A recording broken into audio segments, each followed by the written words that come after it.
검찰 개혁 과제 중 정부 여당이 가장 시급하게 보는 것 중 하나가 바로 무분별한 피의사실 유포입니다.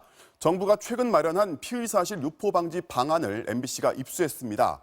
검찰이 부적절하게 피의사실을 유포하면 즉시 감찰에 나서고 중요 사건의 수사 내용을 공개할지 여부는 민간인들이 절반 이상 참여한 별도의 위원회에서 결정한다는 내용입니다. 오연석 기자의 단독 보도입니다.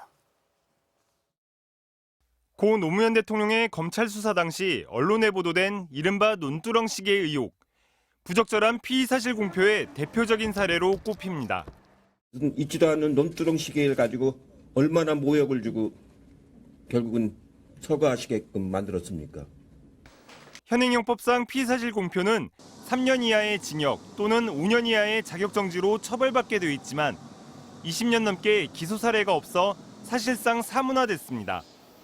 법무부가 최근 마련한 관련 훈령 초안입니다. 제목부터 언론에 알리는 공보를 위한 현행 규정과 달리 공개 금지에 방점을 찍었습니다.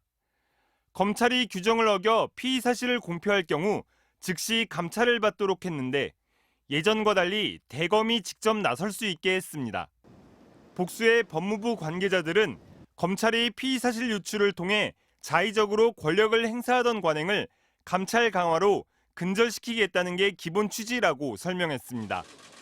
조국 법무부 장관 역시 피의 사실 유출이 실제 처벌로 이어져야 한다는 의지를 밝힌 바 있습니다.